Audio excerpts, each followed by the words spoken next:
break of dawn to late night and get the truth straight from ADSN. All right, ADSN's back on air. You got James Barrow here, my trusty colleague, Daniel Druger.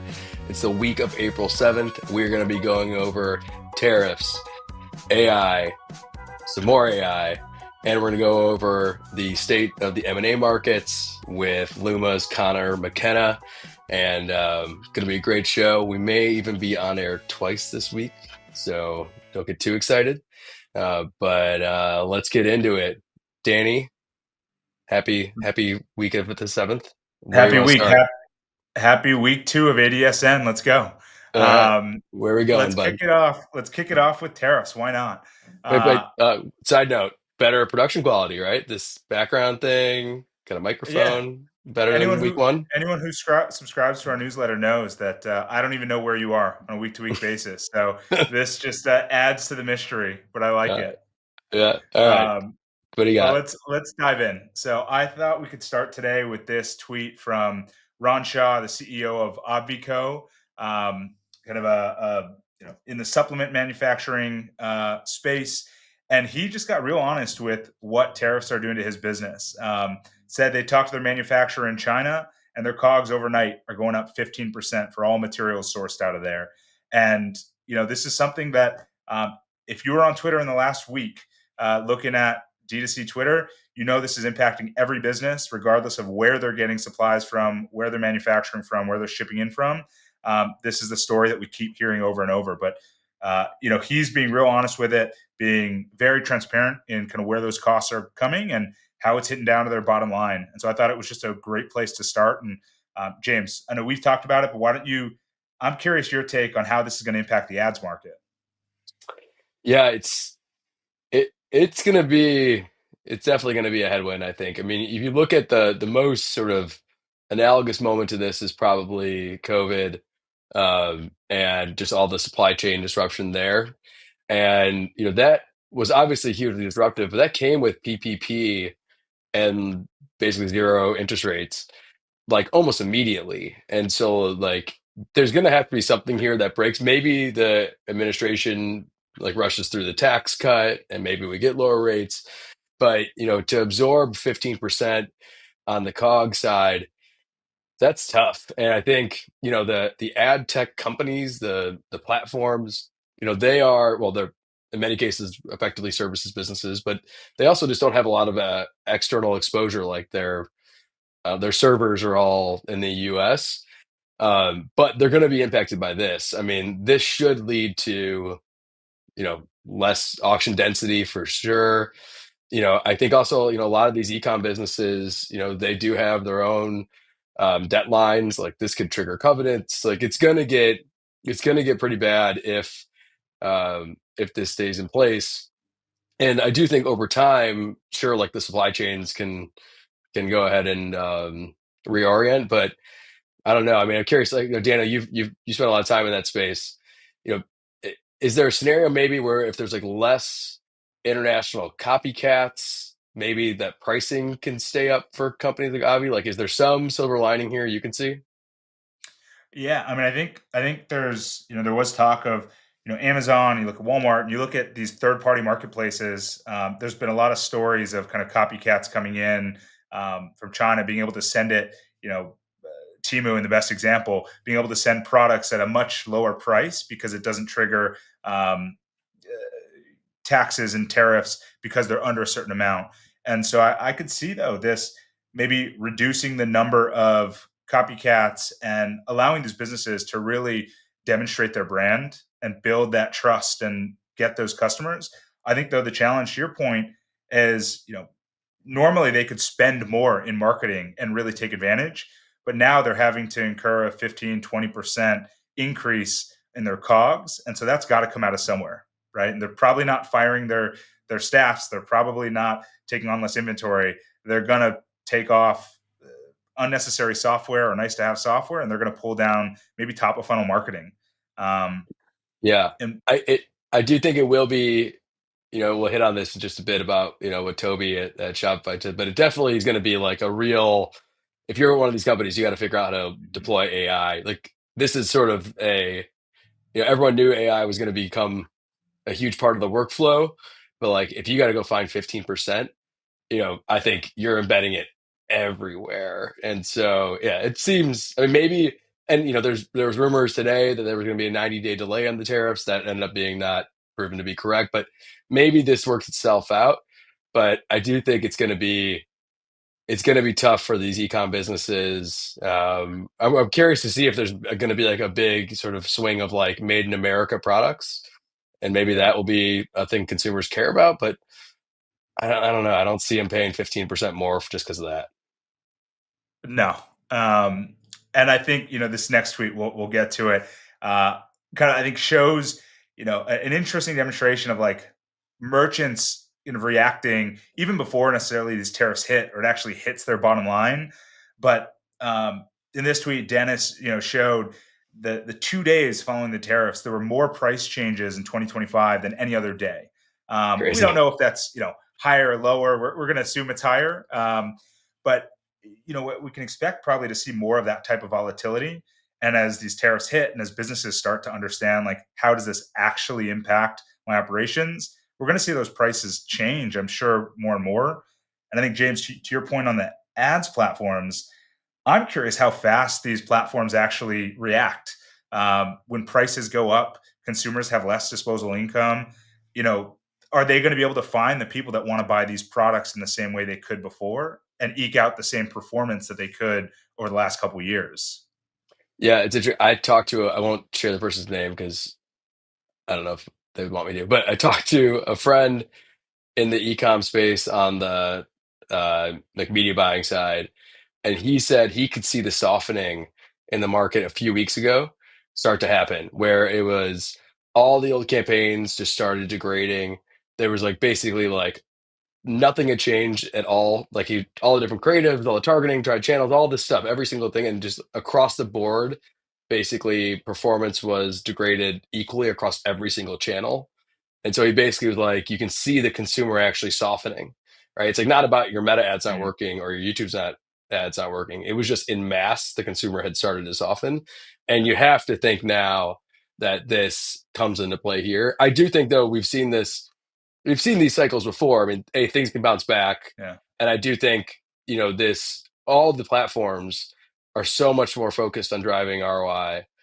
Um, they have levers they can pull, right? Like they can potentially, if some of them have floors in place, which a lot of them don't anymore, they could lower them, or they could increase ad load and try to go ahead and take down price that way. So I'll be curious to see actually if that happens. We'll probably be able to tell this week if on Instagram if it looks if we see a bunch of uh, first impression ads there, we may know that there may be some problem there. I don't know.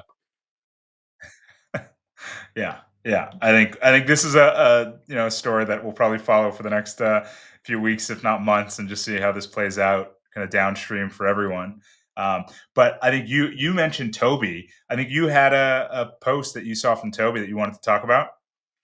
Yeah, so the CEO of Shopify put out well, it was actually a leaked memo that he kind of in a brilliant like PR move was like, yeah, I leaked it, here it is. And then he actually turned it into a post on X, like in article form, so everyone could really see it and like it's all of its glory. But it's basically saying if you want to work with Shopify anymore, you have to adopt AI first. So every single product you basically push out, you need to make sure that you're documenting how you've actually integrated AI into it, how you're thinking about it. He basically is saying if you are not reflexively building with AI in mind, get out. And to hear, and everyone, people look at Toby as like one of the most like brilliant product minds. I think, you know, just to in that culture, we have some friends there. I mean, it is a serious sort of a serious culture that is really trying to help merchants grow. So like the intention of this is all I think about helping these small merchants, especially in a moment like this where the merchants are going to be squeezed. So I think it's all really well intended. But to see a company like this, founder led, make this sort of bold kind of proclamation, I don't know if you're not adopting what Toby's doing, I think you're going to get pretty pretty left behind. And even us, like we've started using more of these tools.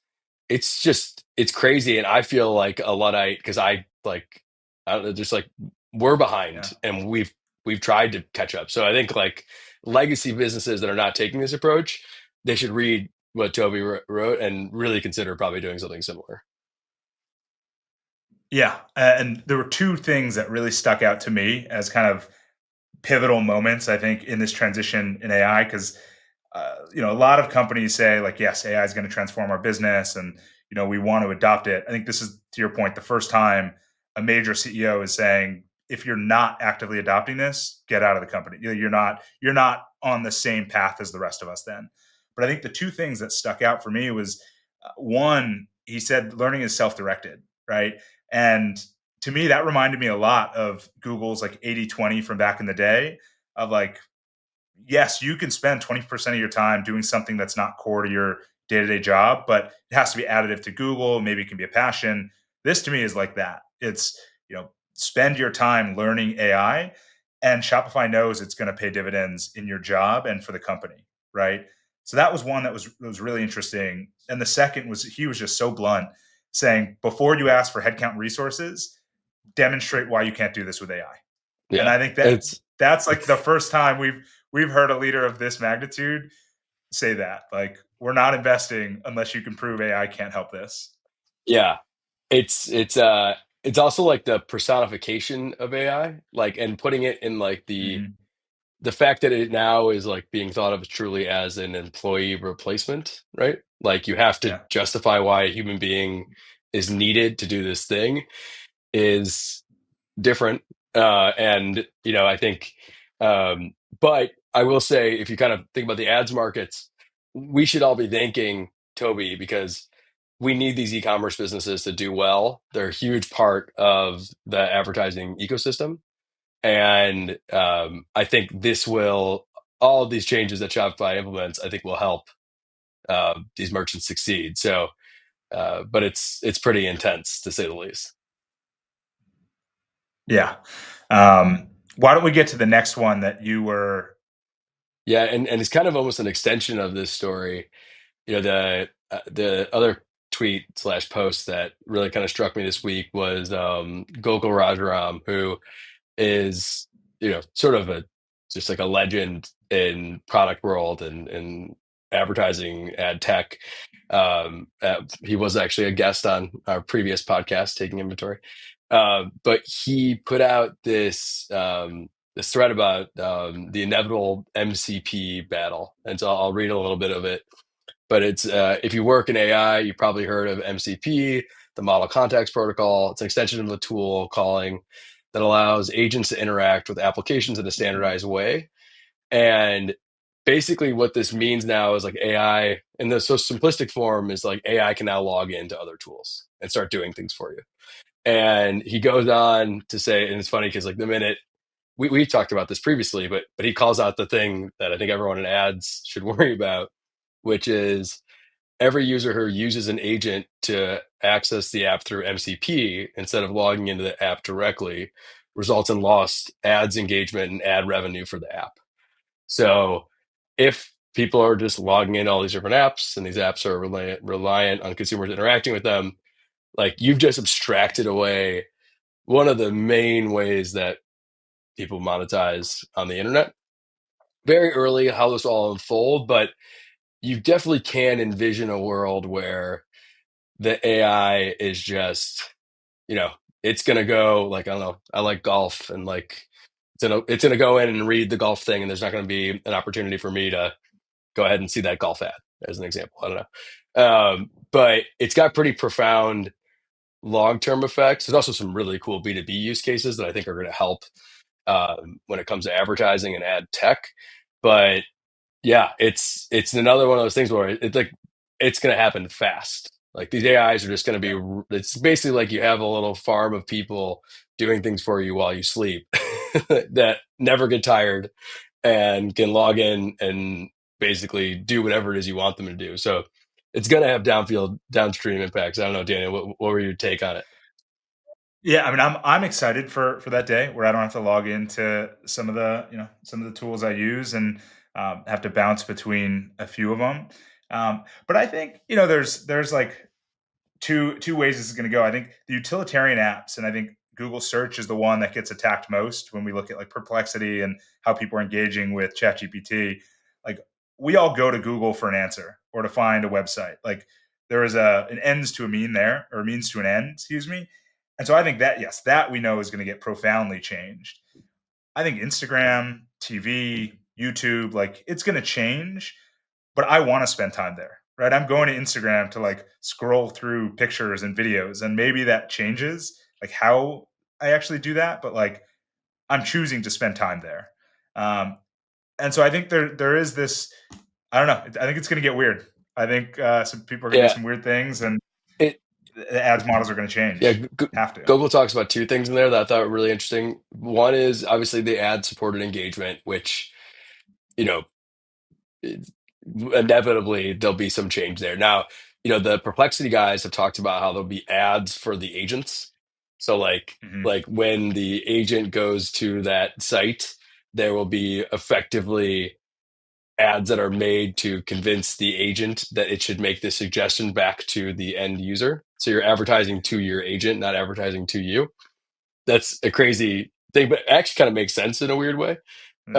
Um, and then he talks about like kind of potentially just the threats to like design and UX. Like if all that's happening here is a bunch of API calls and there's no more front end, you know, it, you can see it, and you kind of like if you look at like ChatGPT for example, it's obviously incredible, but it's not like pretty, right? Like it's not it's like it's a kind of it's interesting. We may have this like dark period of design because you just don't need it.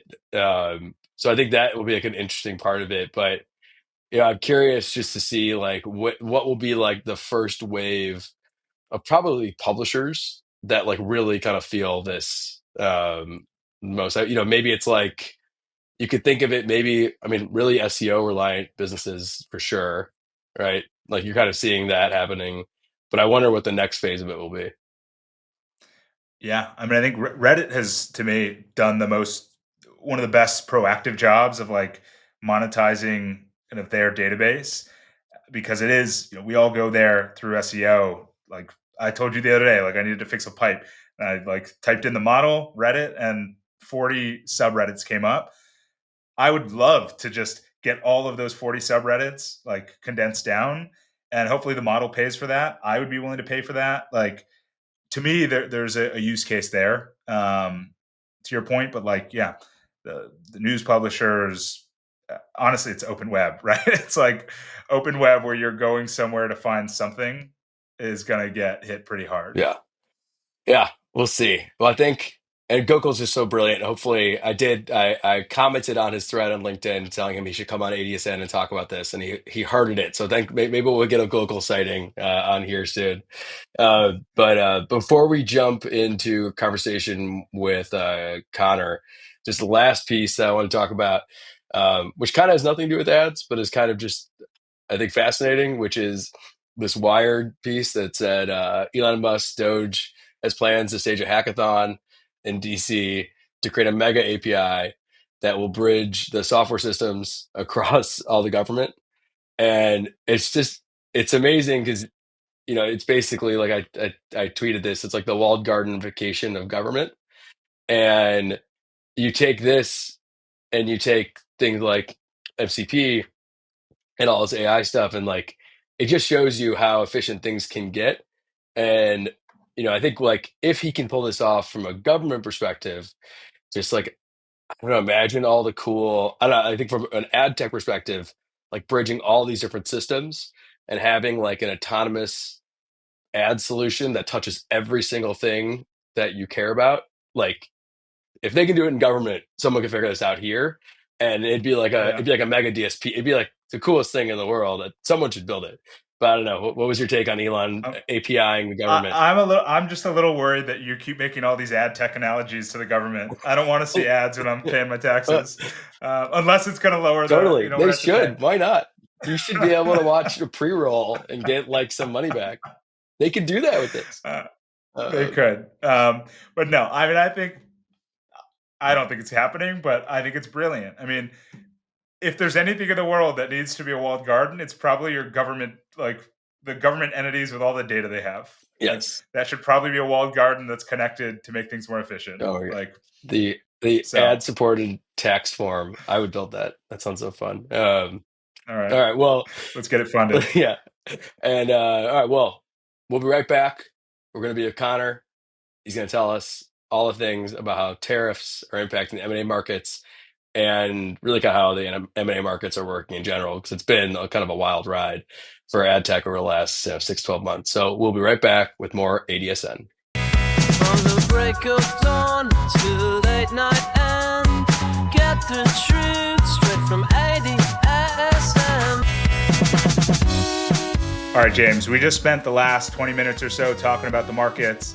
I think it's now time to bring in our special guest commentator, Connor McKenna. Who better to talk to about this, who is a partner at Luma, had him on the show, previously in our previous life. But Connor, excited to The old show, not ADSN. The old show. Connor, welcome to the Yes. new show, ADSN. So excited to have you as a special guest.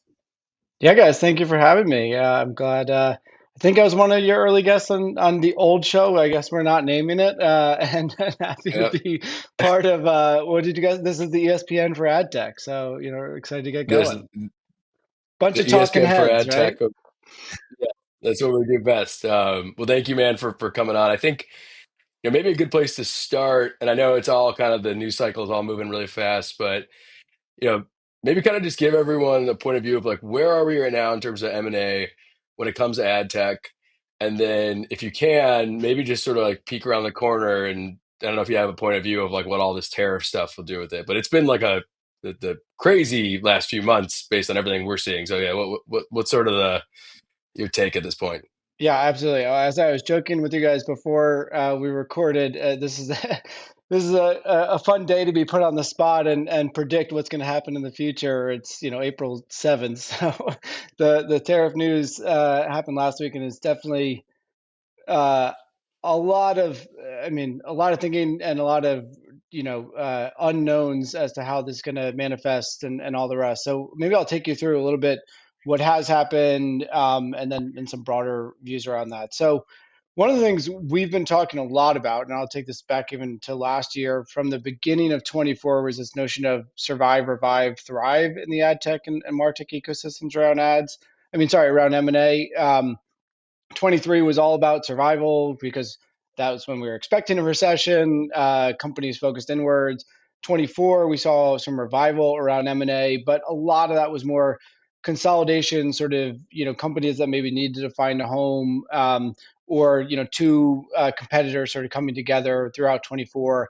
Only towards the end of 24 is when we saw this shift more towards a thrive dynamic, where frankly, the what we mean by that is a shift towards more strategic M&A, right? Companies making offensive moves, bigger strategic plays, and that has very much started to happen at the end of 24 and into the first quarter of this year. So, in ad tech alone, there were, I think, 6 scaled deals, so deals over 100 million in both Q4 and Q1.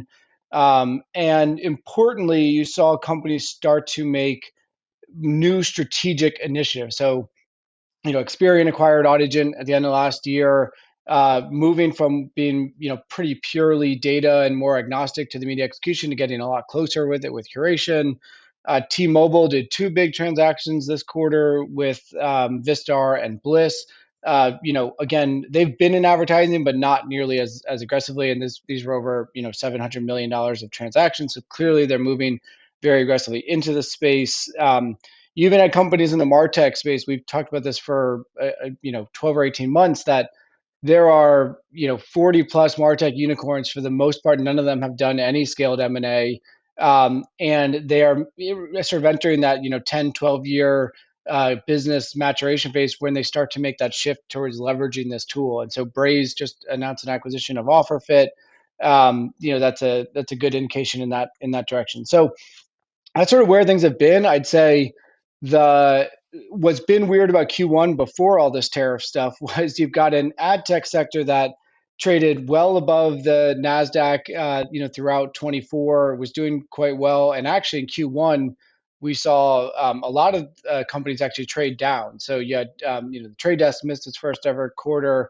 AppLovin traded down with some short sellers. That's a whole broader topic. We don't need to get into that. But many others, sort of in the broader ad tech ecosystem, traded down in this quarter, and that was, I think, more about fundamentals and shifts happening in the ad tech sector. There's a lot of changes and expected changes happening to the open web and the programmatic ecosystem, broadly speaking. A lot of conversation in this space the last few weeks around AI and agentic AI and how it could impact these areas. So it sort of was a interesting dichotomy there. Um, but yet the deals that were getting done were sort of focused on where's that future heading, right? Where can you capture more data? Where can you move into green shoot areas like CTV and performance CTV?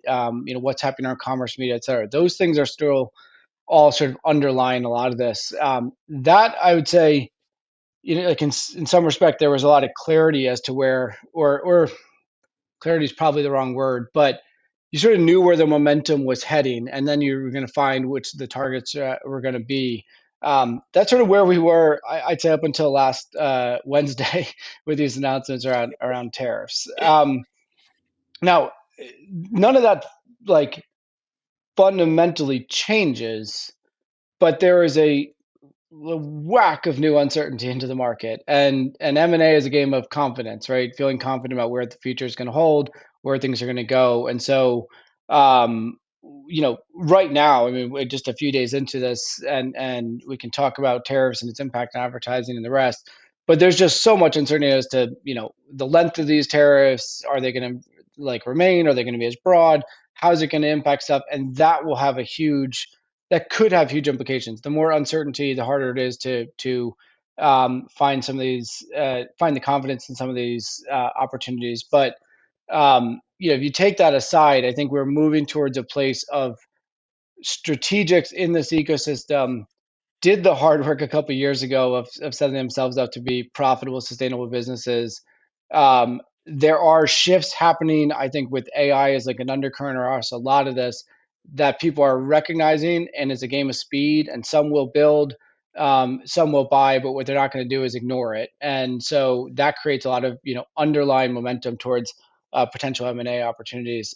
The big question here is just how these tariffs impact things. What does that do for the ad market? What does that do for individual companies and their ability to execute M&A if there's a persistent challenge?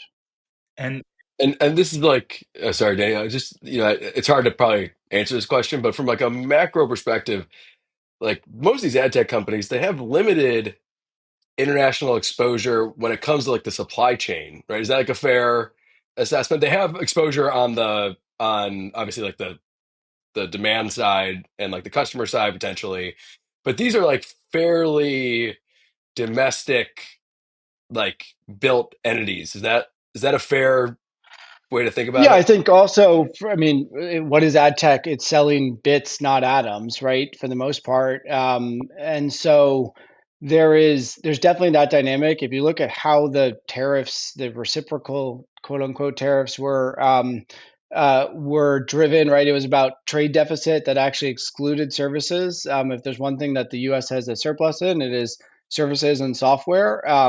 But there's a lot of unknowns right now around retaliation. Could the EU say they're going to tariff services from our end into the EU and things of that nature? So that would be more concerning. I think the broader challenge is around ad spend itself, right? So in general, Yeah. ad spend shifts with GDP or moves with GDP. So if it's pretty consistent as a percentage of GDP.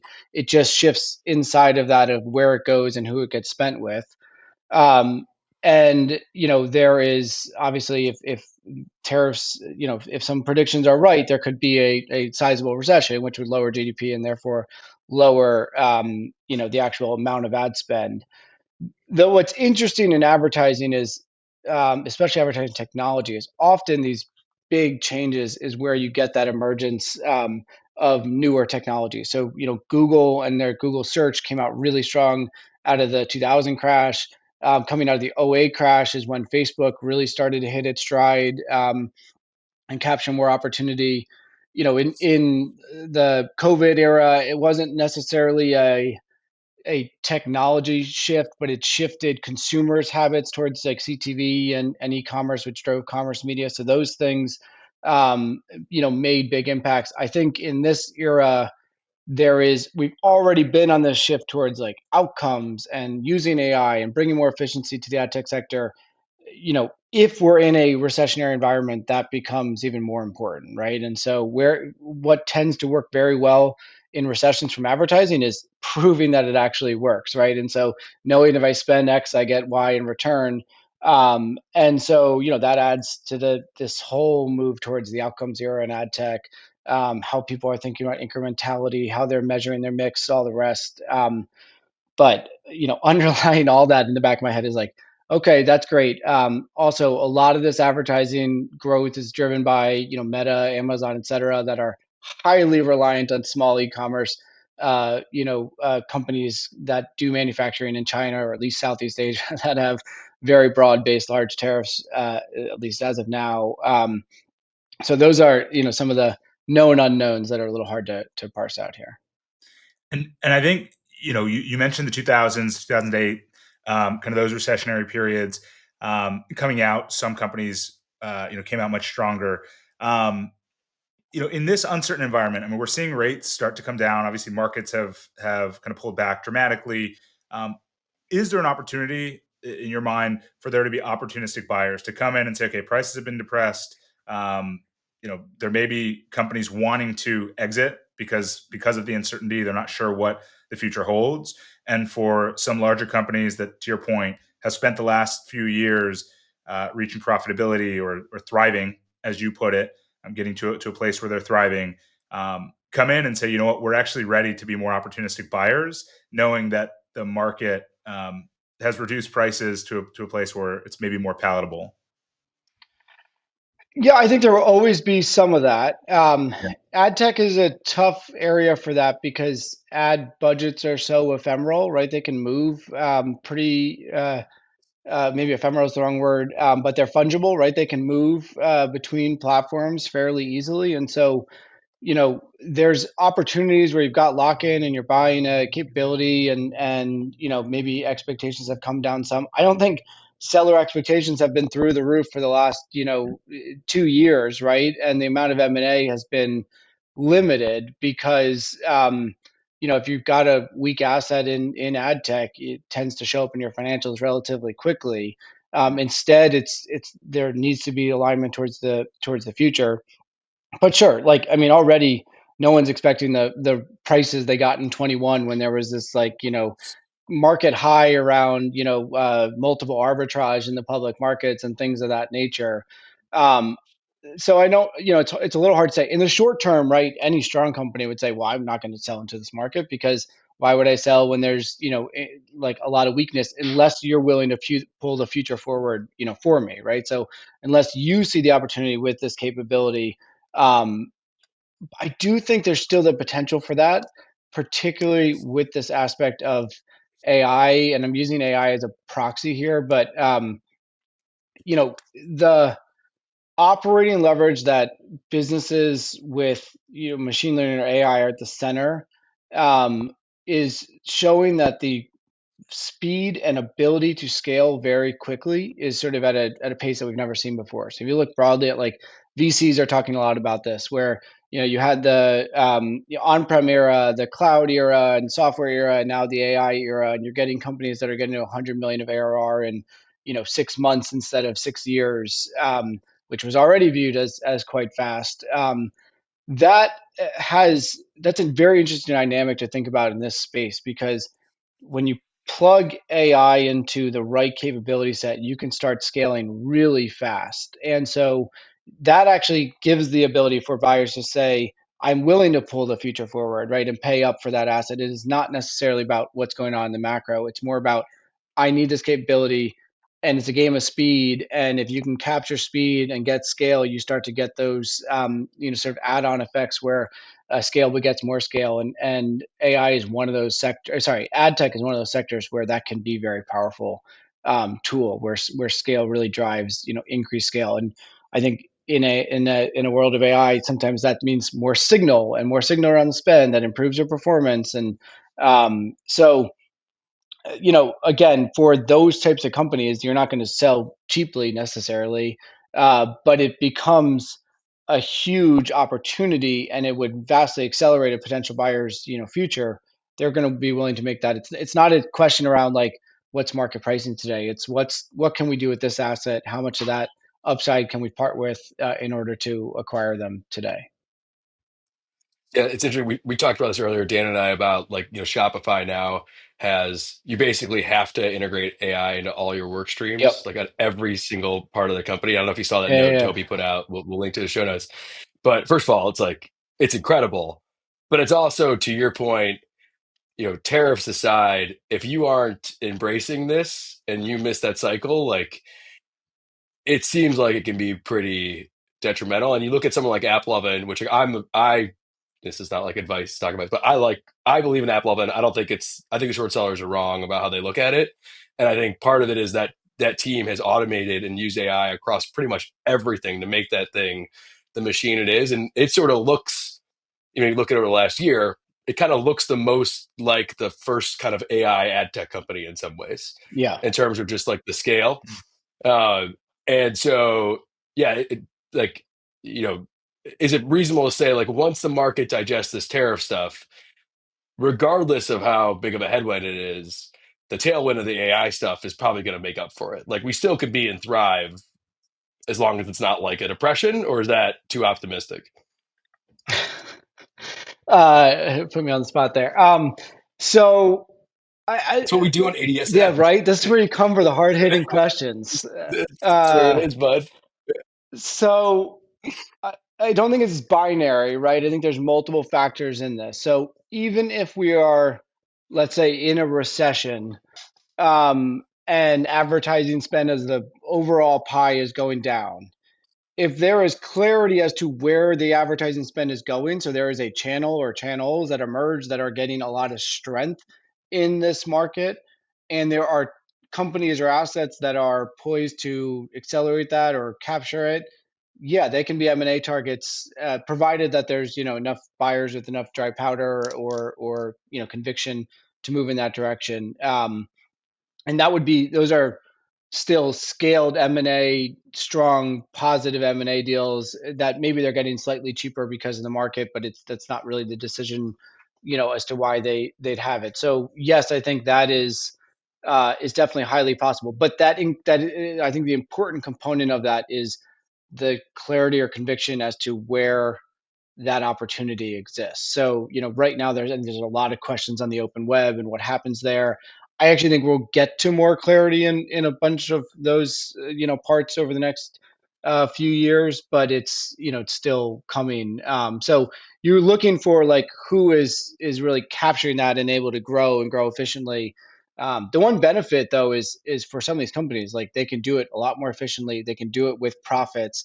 So, even though they're scaling really fast, you're not necessarily buying a massive loss losing company, right? In some cases, you can buy a company that's growing and comes with the operating leverage sort of baked in. And I agree with that. Blovin is the best illustration of this in ad tech. You know, I mean, it helps that they've got their public so you can see the numbers. But last year they grew 40%, so that was great. And obviously their software business grew even more than that. Some of it was challenges of their other businesses they've now shed. They did that while growing revenue per employee 60%. So if you held revenue per employee about the same, you would have, just grown with your growth, maybe that means they were more efficient on headcount while growing faster. Like that is so hard to do. And historically, you just didn't see that, right? Meta did this too a couple of years ago, where they cut headcount and actually grew. So that to me, I mean, again, as like a banker parlance of the power of AI, and the operating leverage that can come from it, in these businesses. So it's I think everyone's looking towards those types of signals as to what can they do, and how can they take advantage of these opportunities. And Connor coming in with the hard hitting advice. I think if you're watching ADSN, go follow this man on Twitter, Connor J McKenna. We'll put the handle kind of on screen right now. But Connor, before we let you go, I guess last question is like, as you're getting calls, maybe not companies ready to pursue M&A given the uncertainty, but like what advice are you giving companies today to like just either stay heads down or like go to profitability? Like what are you telling companies calling you today just saying like, I don't know what I'm supposed to do in a market like this? Yeah, I think there's a couple things I'd say. One, I actually think the Tobias from Shopify's memo is like a great thing to go read. I've seen some people say like this is going to be in every board call, in the next few weeks, and I would agree with that. Like, how are you making use of AI, not just to say you're like an AI company and have an AI product, but have it actually be core to your business? Will definitely, it's definitely something to pay attention to. I think a lot of the opportunities in this sector in particular have to do with getting deeper integrations and participation in the space. Like, one of the challenges with this notion of AI is going to be a huge opportunity, and there's AI first companies, is actually business inertia. And so like we didn't touch on that, but that is a massive challenge in advertising, broadly speaking, is the inertia that sits inside this ecosystem with and it's not, sometimes it's people protecting themselves and their businesses for longer than needed. Sometimes it's just the fact that it's a hugely complicated integrated ecosystem, and if you're not in those integrations and deeply embedded, it is just very challenging to scale. So how to think about this space, raising your awareness in the space, not just for actually driving clients to your business, but actually driving sort of that integration opportunity, I think is very important. And you're seeing it, like we're almost moving from this notion of, or this bigger notion, to business consumers. And I talked about this last year, how like brand has shifted from an enterprise to an individual. Well, in like software businesses, you're seeing that where CEOs are becoming, the individual influencer, and it's part of them building out that network. I actually think that becomes very powerful in the future. And then, I mean, just broadly speaking, especially that stuff's sort of absent of tariffs, right? In the like turmoil or uncertainty right now, I think the broader notion of just it's never as good as it seems, it's never as bad as it seems, is a good sort of stabilizing mantra. I'm probably telling it to myself right now, as to continue to stay the course. There are some of the things that you saw, I think, especially in this space, as to why you may be building a company, what those opportunities, that hasn't fundamentally changed. You can't control the exogenous stuff. So how do you make sure you take advantage of the areas you do control as best you can? And again, this too shall pass. So. Amazing. Well, thanks for coming on. We appreciate it as always. And we got to come have you back on our like 50th episode of ADSN. I feel like you're a special guest to us, bud. So we appreciate the it. next time there's a global economic, plant or flag planted. And give you 48 hours notice to come on it. Yeah, perfect. Yeah. Thanks, guys. All right, well, thank you again. We appreciate it. Take care. From the break of dawn to late night and get the truth straight from ADSN.